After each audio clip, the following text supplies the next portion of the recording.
Behind every successful endeavor in life is a relationship built on trust. Welcome to The Trust Doctor, restoring trust and enriching significant relationships. A podcast focused on helping you nurture healthy relationships. Join thought leader and world-renowned expert on relationship and empowerment coaching, Dr. Patty Ann, and her special guests every week for insightful and meaningful conversations filled with great takeaways that will help you build healthier business partnerships and happier romantic relationships. Are you ready to restore trust and enrich the significant relationships in your life? The Trust Doctor, Dr. Patty Ann, is in.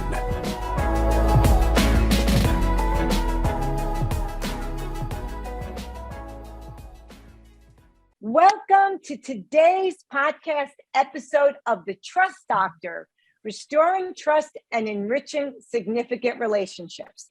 And I cannot tell you how excited I am for today's interview. But before we go there, I know you're going to love this interview. So make sure you like, share, comment, and subscribe to this podcast. So today we have, believe it or not, another relationship expert. He is considered, he has a PhD, and I actually like his PhD much better than mine because his PhD stands for Passionate Husband and Dad. Isn't that awesome? And he happens to be one of the most exciting business relationship trainers in the world. And full disclosure, how I got to meet this guy is through his #1 best-selling book called The Practice Treatment. He is the CEO of a company called Ripple Effect. And as a relationship expert, he passionately believes that there is no success in business that compares to being successful in your personal life, and that there's no success in business that can compensate for failure in your relationships. So buckle up, folks, because Dino Watt is about to take us for a ride. Welcome, Dino. Wow, woohoo, let's go for a ride. I'm excited. Thanks for having me. Oh, this is going to be awesome. So I actually was a guest on Dino's podcast, and we had so much fun. We decided, let's have Dino be a guest on my podcast. Keep the party rolling. Keep the party rolling. So, Dino, we share so much passion, so many values about business and about relationships, and that you don't have to make that false choice between success in your career and success in your personal life. So share with the listeners how you started this journey and what brought you here now. Well, my journey started when I was 8 years old. I was standing on a sidewalk watching my father pack up our Honda hatchback, and he drove away from our family. And I remember standing there and just being really frustrated and believing I had the answer. So I'm like, I know why you make mom mad, and I know what you can do to make her feel better, and vice versa, right? But I was 8, so nobody's listening to me. And I remember thinking it was so unfair. And I talked to this, I remember talking to a teacher about this, my favorite teacher in the world, Mrs. Tillotson, who to this day I still love and am connected with. And, she was having some empathy for me the day after that, when she knew that I was just feeling really bad. And I said, it's not fair that my mom and dad have taught me my whole life that I'm not allowed to give up. I need to go the extra mile. I can't quit. And yet that's what they're doing. And, she didn't really have an answer for me. She was just empathizing with me and just, consoling me. But it was in that moment, in those times in my life, where I really wanted to understand relationships and understand what made them tick. And I was always that guy through high school. I mean, they call it now the friend zone, but I was totally in the friend zone in so many relationships growing up, and in high school, especially because. Hang on, Dino, what do you mean? What do you mean by the friend zone? I mean, there were all these girls I would have loved to dated and, had a relationship with, but they saw me as a friend because I would give them such good advice about the jerks they wanted to date. And the guys that were like, I only love you if you sleep with me, and me talking to them being like, that's crazy. Let me show you why, and all sorts of stuff. And and little stuff like that. And so I was just always the advice guy, and everybody in school knew me as the advice guy. I was friends with everybody. I was, popular in the sense of I just got along with everyone. And growing up, I always thought this would be kind of cool. I didn't know there was this thing about information marketing and where you could learn to be a coach, for people for a relationship. I always thought it was counseling. I went to counseling when I was a kid with my parents. I hated it. I think it drove them even further away. I remember the fights they would have after we did counseling, when the car. Well, wait, why did you hang on one second? Why did you hate it? And why do you think it was more damaging than helpful? I'm just curious. Yeah, I hated it because after the counseling would be the fight, right? So we'd go to counseling as a family. We'd get into the car and my dad and mom would start fighting with each other about what they said and what they shouldn't have said and all that stuff. And it just it didn't make either one of them have a better, relationship at all. And so I just remember as a kid seeing that. So I didn't know that there was this thing called coaching. So later on in life, I remember we had our first daughter and thinking, boy, I would love to teach people some of the systems that my wife and I had put into place. When we got married, we were very specific about systems and processes that we wanted to put into our marriage so that we could be successful. I would say, hey, and her parents had a terrible marriage as well. Like, hey, my parents did this. I don't want to do that. What if we did this instead? When we had conflict, let's do this. When we disagree, let's talk about this. One of the examples, one of the rules we created before we ever even got married, that this was a deal breaker. We would not call each other names. No matter what happened, we are not going to call each other derogatory names like or any of that stuff. And that was just because that's name calling. That's not communication. That's right. And so that was a non-starter for me. And she was like, yeah, absolutely. So that's not been an issue. Like, it's funny sometimes, not funny. It's heartbreaking really, that sometimes I'll hear people and how they talk to, especially in my work and what I've done over the last 20 years. I'll hear people talk to each other. I'm like, would you talk to your friend like that? Why would you talk to your spouse like this? Why would you call them that? Even in your worst moment, why would you say that? So little things like that. And it just became a passion of mine to understand relationships. I had ADD. I had dyslexia growing up. I didn't know. I was a terrible reader. I'm still a terrible speller. I just knew that we have spell check now, right? So, I know that's the great. But actually for me though, there's still plenty of days where it does the red line underneath the word, right? Where it says like you spelled it wrong, and I'll right click it to find out what the real spelling is. And it'll be like, yeah, I don't know what you're trying to spell. Like, it has no idea. So it just became a passion of mine. Just study, watching, focus, what works, what doesn't work, the psychology of it. I've read a ton now, and it just is, that statement that you said earlier, I just have found that to be so true. It doesn't matter how successful or unsuccessful my business is. If my marriage is not number one at the forefront, if my relationship with my wife isn't focused and thriving, it sucks. It all sucks. The good times and the bad. And so I just feel it's just the most important thing we can do. At the end of my life, I know I'll be looking up at a pair of eyes that's all I care about in the world. And, my kids around me and my wife, I'm not going to care about anything else that went on. I'm going to care about those eyes that are looking at me. So. Well, it's interesting you say that, because I was just speaking with somebody the other day and I was saying, at the end of your life, nobody ever said, I wish I worked more. Right. Like nobody would ever want that on their tombstone. Mm-hmm. So you have an interesting journey. You do a lot of work with not just dentists, but orthodontists, right? And people that aren't familiar with the dental field and the specialty of orthodontics, it's very, very labor intensive, and it works in margins of error of like 0.000, like you put your millimeters, right? You put a crown and chomp down, and if it's off just a little bit. So these are people that have intense jobs. So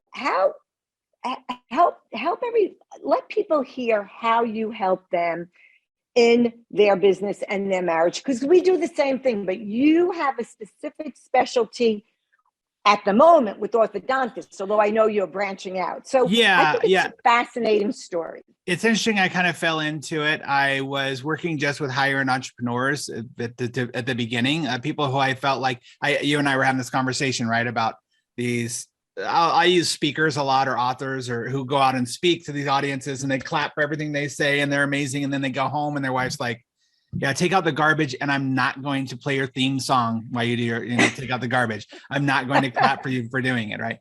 And so I would work with a lot of them. And one of them happened to be a really big financial guy, and he had a ton of clients that were in the chiropractic and dental world. And money is a huge issue in marriage if people don't know how to communicate around it. And so he was having problems with his clients not being able to communicate. So he sent them to me so he could do his job better.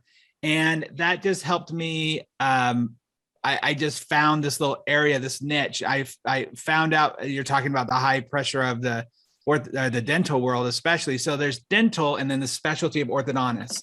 And I focused a lot more on orthodontists, but I got into it dental wise because they have the highest suicide rate amongst professional business owners, right? And a lot of people wonder why that is. And I think that there's a couple of reasons, but the main reasons are it's a profession that you're literally causing pain, even though the goal is to get them out of pain, but you're causing people pain every single day. No one wants to come and see you. There's not a single person that goes, I can't wait to go to the dentist and get my teeth drilled, right? And you are living in a world where you are dealing with two of probably the worst orifices in the body on a consistent basis. And so top that off with, they went through all the schooling they did, years and years and years of schooling. They're professionals, they're doctors, and yet no one taught them how to run a business or deal with people. And so combine that all together, the pressure, the overwhelm, addiction, suicide, affairs, they're huge in the industry. So I saw that and I thought, ooh, this is an area where I can actually, I think, really help people. And then it evolved into orthodontist because I was invited to speak at different events, and they have similar issues, not as much because they're actually beautifying people. They're not causing as much pain, but there's still the pressures of business and not being taught business. And I love business and I love relationships, and I believe they're very similar. So I figured, well, what if I combine those two? And it's been a really interesting approach. And it's been a really interesting business because no one's really doing what I do. I used to say, I made up a job, I wrote a book about it, and now people pay me to do that. And it's just like Steve Jobs with the iPhone, right? Nobody knew we needed it until just one observation is, I remember when I was in college, and I'm not saying that this is true, but the perception out there used to be, and I don't think it's out there anymore, but the perception out there was dental school was the consolation prize to the students that didn't make medical school, right? And that was back in the day when dentists were fighting like crazy to try to get insurance coverage, because even good insurance coverage for dentistry isn't that good. Well, now, of course, they have the last laugh because they don't want to be covered by insurance because so that it's interesting. But I do remember people feeling like, well, if I don't make medical school, then I'll go to dental school. So there's almost this sense of consolation prize that dentists may or may not share with you. But that was years ago. I'm not so sure that's true anymore. Yeah, I haven't heard that. Oh, sorry. I haven't heard that so much in the dental space. And the chiropractic place, absolutely. Okay. Yeah. I mean, when I got in the industry, there was a lot of conversation around that. It's like, they're not looked at as real doctors, right? Even though they have doctor on their name and stuff like that. So yeah, I've seen that. Right. There. And and also with chiropractic, there are people that don't believe in it. Right. Right. And again, I think that's changing, but for sure. The other thing is that most people aren't aware, and it's almost like the dirty little secret, is with the healthcare industry, right? And in this particular case, dentists in particular, the addiction issue. Oh, yeah. Talk about that. And I know for nurses, it's huge also. Yeah, I mean, you've got really easy access to certain types of drugs, and it's right there. And I've heard horror stories. I mean, I go to this event, usually try to go at least once a year. It's called the Dental Festival. And I get to hear these stories. And there's basically what it is, a bunch of speakers who are being speakers in the dental space and trying to share about hygiene or share about, how to run your business better or whatever. But there's always the group of speakers that talk about these horrific stories of their walking in on their doctors had OD'd overnight in the office, or died because of, and just crazy things. I actually my own personal journey was a push because of the suicide part of it, but I definitely heard the stories that made me go, wow. You and I both know with Joe Polish, right? He's talking about, how addiction is looking for love at the bottom of a bottle, right? And that it's just about that. And I think that is what sparked for me. It was just realizing that so many of these people are in pain and trying to mask it with, and the pain is because they feel like they're alone. Look, you be an entrepreneur alone. You and I were just talking about the hours of in front of your desk and trying to keep focused, and no one's here to say, hey, you've got to clock in and do certain work at certain times, right? It's all on you.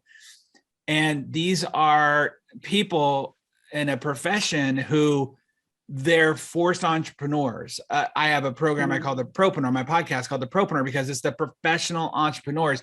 People who went to school for a certain thing, but then were forced into being entrepreneurs, or decided to without really knowing what they were getting into.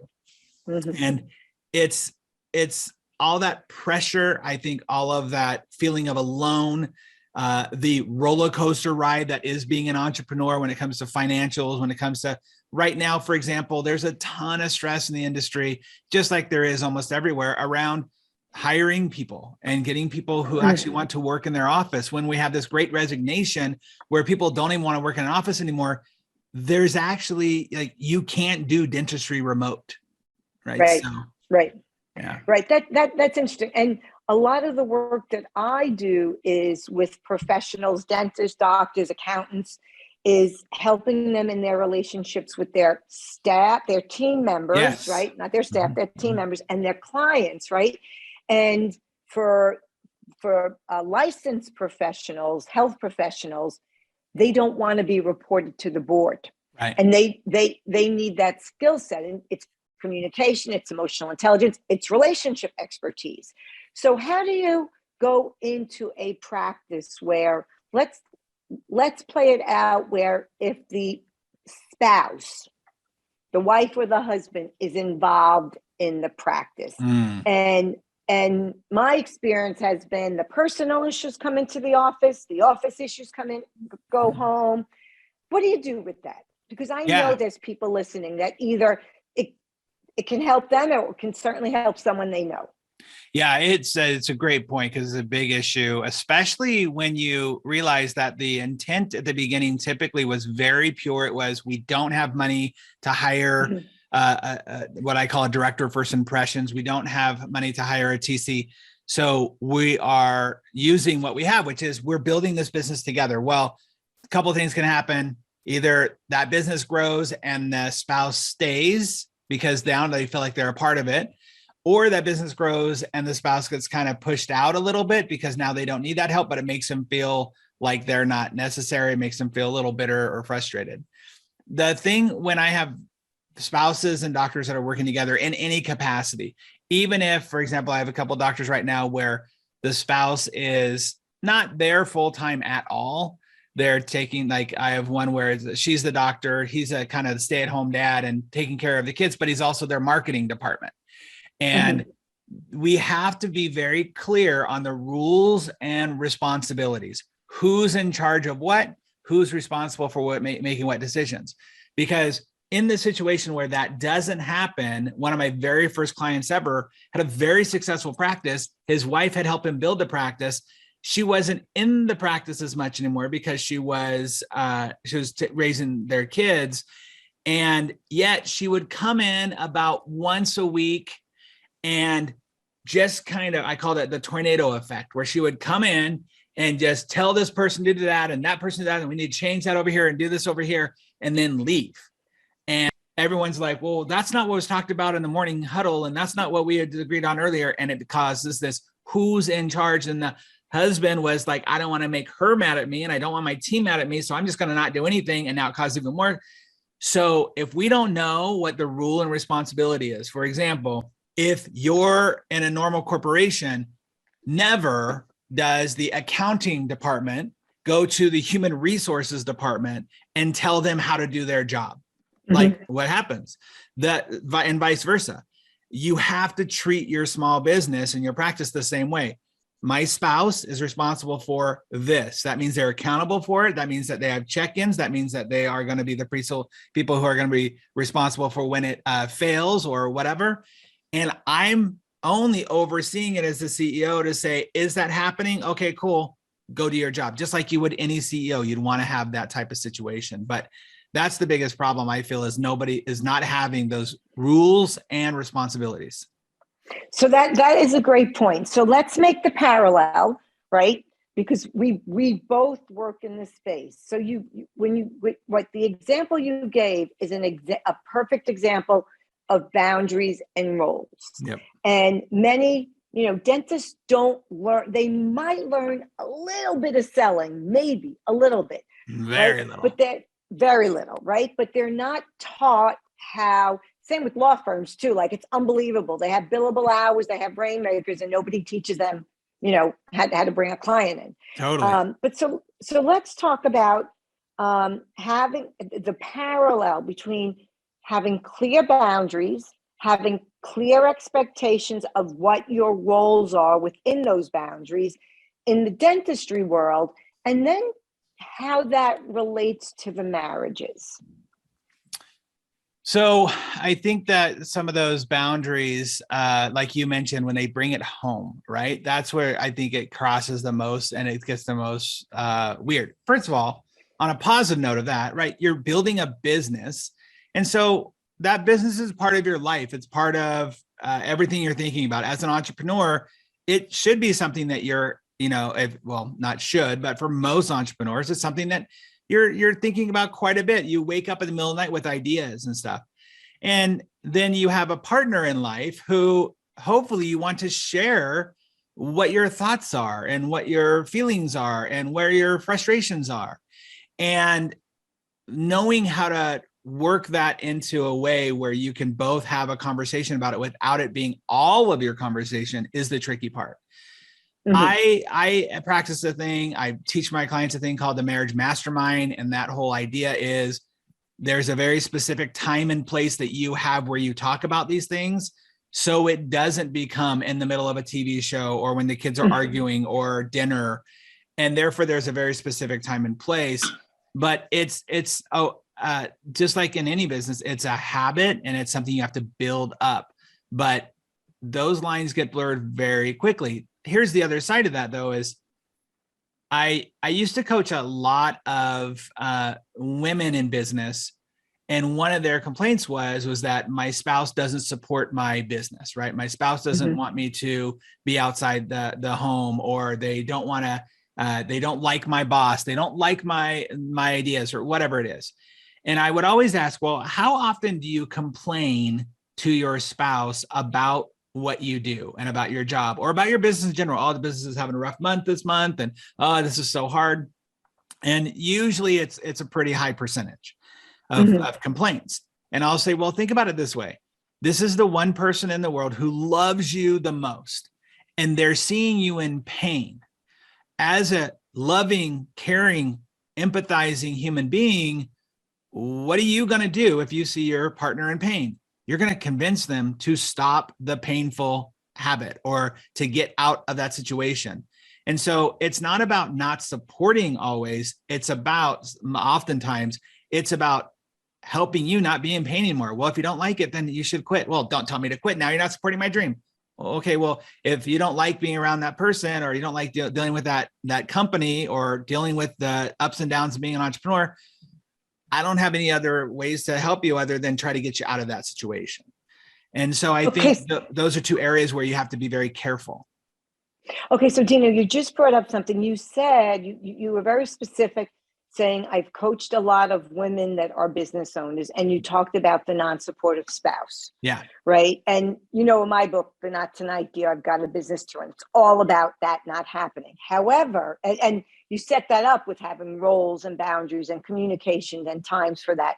However, I found it interesting that you brought that up when you were speaking about the women in business. Is your experience similar with men in business? Is there a reason why you went to the women in business, though, to bring that up? Yeah, I think because when I first started doing my business, I was dealing a lot more with women trying to build up their small businesses in some way. Were they dentists or was it a No, this it was was different outside. then? Yeah, this was outside Okay. before I started getting into that world. So my wife and I helped build up a communications company that we focused a lot on body language and helping people understand more about their body language and that type of communication. And in that role, there were a lot of people who wanted to be coaches, and Mm-hmm. it was very heavy female. Mm-hmm. I'll tell you where I see it with the men is the men tend to, and not all men, of course, but tend to not be communicative enough with their spouses. Mm-hmm. And so the spouses kind of withdraw from any type of support. I have a client right now who the wife is just like, they're just don't talk about business at all. And it makes him feel like she doesn't care, but he is not engaging with her to talk about it for her to care. And so for men, I see a little bit more of that, of where they're just like, okay, it's okay to tell her that you're scared or you're worried or that it's not working well. The balance though has to be in both sides. You have to be willing to balance the good with the bad. You have to be willing to say, this is frustrating me, and this is what's really going well. And I'm glad I have this challenge. And what I'm dedicated to is this. I think it's where we put, and this is, I think, in relationships in general, when we throw something out there that is upsetting or frustrating or makes us angry or whatever, and we just let it land and just let it sit there, what are we supposed to do with this? Like, it's just sitting there. This is festering right there, as opposed to, so what do you want to have happen? I believe the greatest question we can ask ourselves at any time, in any moment, is, what do I want? And so if we throw that out there, I say that to Shannon all the time, is she'll have this complaint or whatever. And I'll go, okay, so what do you want?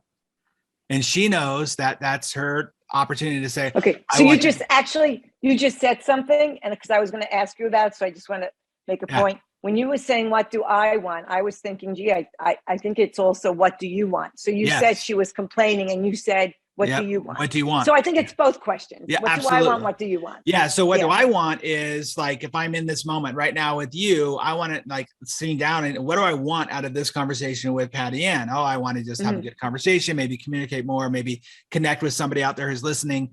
When I'm talking and Shannon and I are talking, or I'm talking to my kids, the tendency is to solve the problem, especially, I know with men, it's kind of a stereotype, but it's the tendency, right? To but jump it's true. It's true. Yeah. That it's, instead of solving the problem, I want to know, what do you want? Do you want me to help you with this problem or no? Because I got other stuff I can do, right? Like, do you want me to do it, or would you rather me, or what is it? What do you want? And that way we can both reverse engineer the want to where we are right now. Great. And that's anything. So give an example of either in your personal life or with somebody that you helped, either in their marriage or in their business. Because I literally just had a similar conversation with a coaching client this morning, where she was talking about her business partner. Because I work with business partners that aren't necessarily married to each other. They may or may not be. Right. And she was saying, all he ever does is complain, like Mr. Doom and Gloom, glass half full, sky is falling. I said, listen, you have to stop the conversation and say, listen, I know there's a complaint, but you have to tell me what you want to do with that. What's the wish behind the want? That's right. What are you really saying? Because I can't change the weather, so to speak. I can't change that the clients are coming in late, or they're sending their information for the tax return in late. So what can we do? What can I do? How can I help?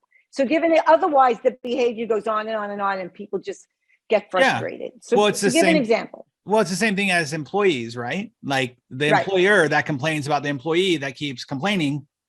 It's like, well, got it. Okay. I call it a capacity issue. So when somebody is continually complaining about a problem that they see, like you said, let's use your example of the taxes aren't sent in on time. Like, there's nothing I can do about that.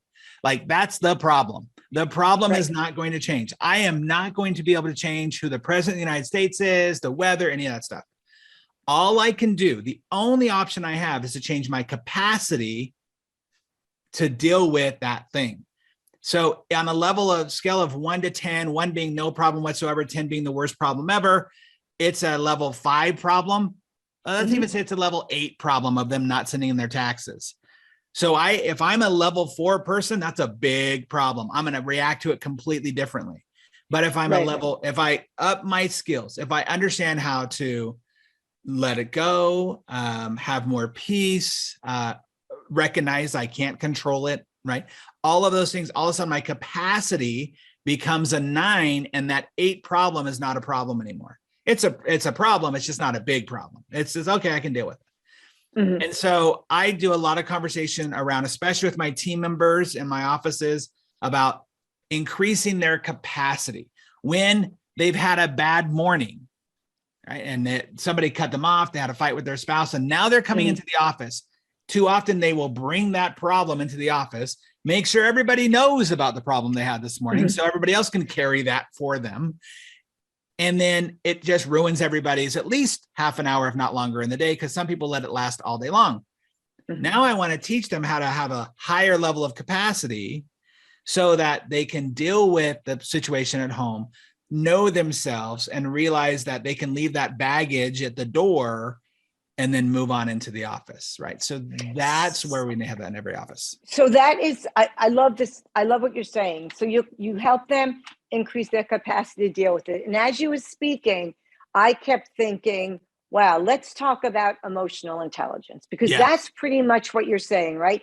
And emotional intelligence starts with self-awareness. And what you described was you had a fight, somebody cut you off, is the self-awareness of understanding triggers, right? And the more you can understand triggers and what you react to, the more you can manage them or control them. So speak a little bit more about that in terms of how it works in your work in it for an orthodontist, right? They have clients that come in late. The staff can call in sick.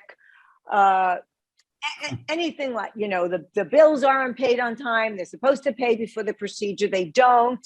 So understand, talk a little bit about how understanding what triggers you helps you deal with it. Because, for example, for some people, lateness is just the trigger, and there'll be a lot of reasons behind that. For other people, they expect people to be late. So when somebody's late, they don't go ballistic, right? And so it's the capacity to handle, but everybody's got a third rail. Right. Well, I mean, what's that saying about how all pain and disappointment is attached to attachment, right? When you're attached to an outcome, when you're attached to it should be this way, should look that way. It's funny because as you were saying that, I was thinking that a lot of the challenges that come up in offices have to deal with commiseration, because you're dealing with a group of people who, in theory, all have the same goal: get through their 8 hours, help people with their smiles, go home, right? And have no big problems. But because you're dealing with a team, oftentimes one person's challenge and problem ends up being other people's, because people love to commiserate. People want you to feel like you're not alone. They don't want you to feel bad. And I mean, I deal with the healthcare world, right? These are literally people who want to heal other people, who want to make other people feel better. I talk about this often in my groups about how, they're a world of givers and really challenged with receiving, And that creates this commiseration that then becomes the staph infection that I talk about often, right? As you corrected yourself earlier, because I used the word team instead of staph. Right. Staph is an infection nobody wants, but we do get staph infections. And a staph infection could be, that person came in late today, I'm so mad. I also think the other side of it is, from a leadership standpoint, it often breeds because of being out of integrity. And what I mean by that is, I believe your job as a leader is to lead from love and example. And so if you have someone on your team who you just don't like, or you don't feel as a fit, or you just can't wrap your mind around wanting them to be a part of your team, but you're not willing to love them enough to let them go just because you're worried about staff shortages, or you got to find another person, and you're just putting up with that person. To me, that's 100% out of integrity. And anybody who's out of integrity, anything that's out of integrity, not just anybody, anything that's out of integrity, eventually loses their foundation and they will crack. And so that's where you have cracks become anger, that's become bitterness, that becomes complaint, that becomes gossip, and the building will fall. And so I think that those two things, being out of integrity and not and focusing on commiseration, instead of when somebody at the morning huddle goes, oh my gosh, you guys, Mrs. Jones is coming in today. You guys all remember last time Mrs. Jones came in, we know, okay, we're not going to try to talk bad about people, but we all know who she is, right? All of a sudden, everybody's, and I say this from the stage all the time, and you'll hear everybody start laughing in the audience because they know exactly what I'm talking about. And I said, but what you've done in that moment, you've done a couple of things. Number one, you've told everybody it's okay to treat Mrs. Jones a certain way. Number two, Mrs. Jones has failed before she's even walked in the room. Like, you have just set her up for failure for everybody else. And then when she's in the room, she's going to get and feel that energy, because as soon as she walks in, somebody's going to get on their earpiece and say, hey, Mrs. Jones is in the building. She's in the building. And everyone, okay, she's here. And everyone's going to be on high alert. And now you've created a commiseration scenario out of the idea that, oh, we're just trying to educate people. We're just trying to, let everybody know that Mrs. Jones is coming in and whatever, instead of turning it around and being more on a positive note. So those two things, I think, are big challenges inside the offices. I couldn't agree with you more. And it's great though, because the whole concept of the commiseration, that when somebody comes, when you are expecting the worst in this specific type of situation, no matter what Mrs. Jones does, it's going to be looked at through a lens of, that's right, not good, right? So even if she does something kind, even if she's having her finest moment, it will be interpreted as, that's not really her, or, oh, just wait, it's coming. Yeah, kind of thing. Totally. Yeah. So this brings us to the conversation of, in a business, in a small business owner, a propreneur, right? People go to school, as you mentioned earlier, for a long time to learn their craft, their skill, their trade, their vocation.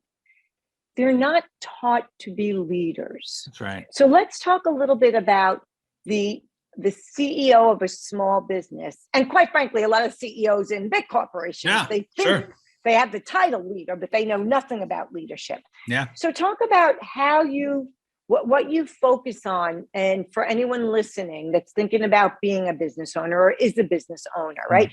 It's not good enough to be the best dentist, lawyer, accountant, auto mechanic. No. You have to be a leader, but they've never been taught.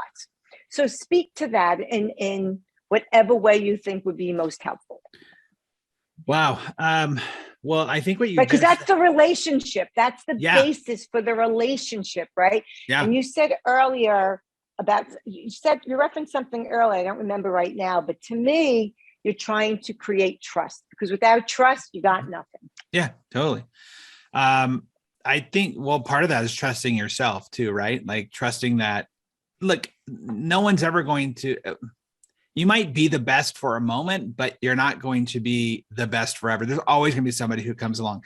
It's funny. I am one of the very few people in the world who watch the Olympics, and my wife and I are watching snowboarding, and Shaun White, he's a 3-time Olympic gold medalist. He's 35 years old. He's 8 years older than the next youngest competitor, right? And then he's going up against these 15-year-olds. And, he even said, he's like, look, there's just certain things my body can't do anymore. So at one point in the world, though, he was the best in the world. Now someone else has come along to be better, and they're doing bigger, better tricks than he was doing. The point is you have to look at it as, I stand up on stage. This is going to sound a little bit of contradictory, but I stand up on stage, and the first thing I typically say when I speak to groups, I say, "Hi, my name is Dino Watt, and I'm the best in the world at what I do." And I'm standing in front of a group of people that I believe are the best in the world at what they do, or at least I hope they think so. And the reason I usually start with that is because in this moment, I'm going to be the best in the world I possibly can. I'm not saying I'm better than Patty or I'm better than Tommy or he sucks, any of that. I'm saying for me, in this moment, I'm going to be the best. So I want my doctors to feel that way. However, I think, and this is where I came up with it too, is I think the thing that is the most challenging for many people, like doctors, lawyers, doesn't matter, is the imposter syndrome idea. The feeling that I don't trust who I am and what I know, or somebody else might call me on the things that I believe I am or believe I know. And that's a scary place to be. And when you put yourself out there, who's going to criticize me? Is it going to be, look, sometimes it's the mom is criticizing the way that you're putting braces on a child, but she has no idea what she's talking about. But yet, in their brain, sometimes they'll go, oh, man, if she's seeing that, maybe who'd she talk to? Maybe, and start self-doubt. Well, and she just Googled it, right? Yeah, so right. She Googled it. Yeah, exactly. Yeah. Dr. Google told her. And so that trust, you said that very last, that was so wise, is that it's that trust, of that self-trust of believing. I like to walk the tightrope a little more than my wife likes me to. For example, I'm doing an event, speech next week, actually, for the National Speakers Association. And part of my speech is what I call the build a speech, meaning I'm not going in with a speech. I'm going to ask the audience, what do they want to learn about? Give me a topic, give me a time frame. And I'm going to, in the moment, I'm going to have them do an exercise for 5 minutes. And during those 5 minutes, I'm going to create a 45-minute speech. Now, I do that for a couple of reasons. Number one, it's fun. It's crazy to live on the tightrope. But number two is, it is my exercise in realizing that I know my stuff. Now, there are people who know a lot more than I do. Patty, you've got way more education than I do and can probably talk about psychoanalytics and all this way more than me. And when it comes to my stuff and what I've created, what I've learned, what I've assimilated into my being, the only way I'm going to test that is by just going out there and getting it done and doing it. You've probably seen on Facebook or social media, people often ask, if I asked you to speak on one topic for 45 minutes, what would it be? And people will be like, oh, culture, relationships, whatever. And I don't believe 99.9 of them actually believe they could without a ton of preparation. I want to get out there and do it. Actually, let me reverse that. I believe they could. I just think you put them in that moment on the spot, and most people are going to be like, oh, I need more time. I need to focus. But when you're true to who you are and you trust yourself, you don't need to worry about Mrs. Smith if she's going to critique you or the other doctor down the street or any of that stuff. So I believe being true to yourself and trusting yourself and getting over that imposter syndrome is probably the most important thing. That is so great. It's interesting you say that, because I love doing TV Q&A, because you're Johnny on the spot. You got 30 seconds, they're whispering in your ear. And it's easy for me because I feel like I know my stuff at that moment, to your point, right? Right. All right. So before we run out of time, I have two questions for you. One is, what is the most important thing in life that you've learned that you want people to know? Oh, gosh. I think we talked about this a little bit at the beginning. It's probably why it's coming up in my head, is just, I cannot think of any business success, worldly success, fame that supersedes sharing your life with someone or some people that you fully trust and believe they have your back.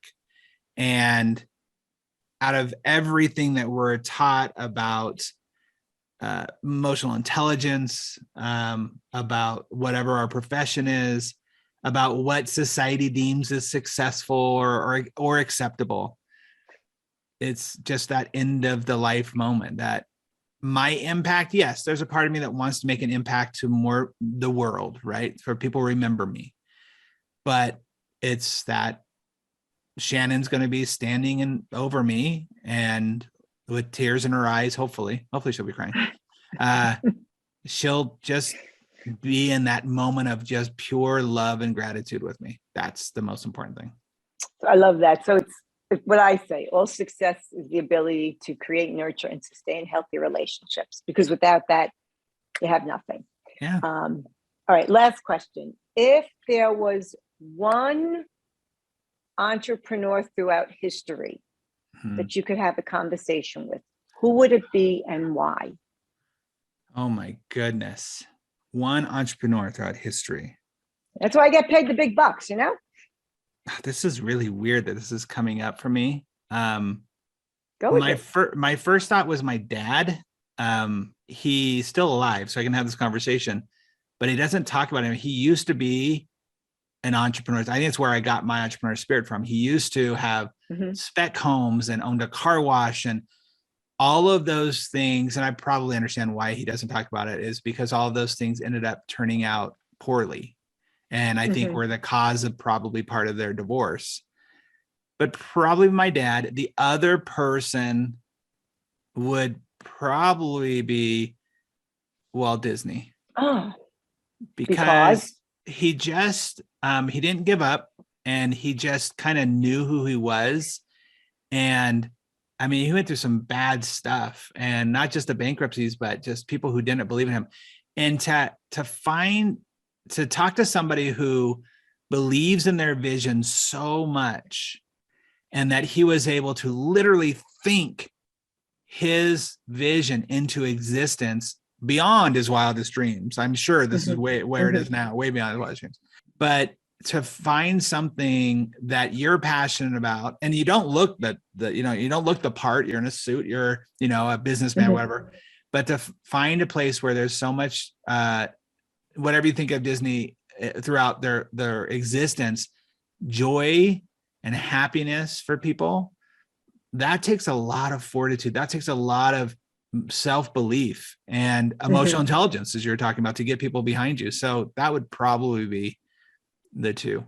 I think that's great. And it's a great way to end the interview, because what you're speaking of is that he had unlimited belief in himself. He did not suffer from the imposter syndrome, because if he didn't believe in his vision and himself, he wouldn't have been able to have gotten everybody else to, especially in the face of such resistance. So Dino, how can people find out more about you? Where would you like them to go? DinoWatt.com is probably the easiest place to go. Instagram is the same thing. Facebook's the same thing. If you're on to TikTok, you want to see Dino dancing, you can see Dino. I think I have Dancing Dino is my other TikTok account that you can see me dancing, but I also dance on my business account. So my gosh, those are the best places. I got to check that Dancing Dino. I love it. All right. Well, and that concludes today's episode of The Trust Doctor, restoring trust and enriching significant relationships. And as I promised, Dino took us for a ride. So make sure you like, comment, share, and subscribe to today's podcast. And we'll see you next time. Once again, we've concluded another great episode of The Trust Doctor with Dr. Patty Ann. Tune in next week for more insights and advice on how you can create, nurture, and sustain healthy relationships. To find out more about the podcast, visit drpattyann.com/podcast. Don't forget to subscribe, rate, review, and share. Until next time.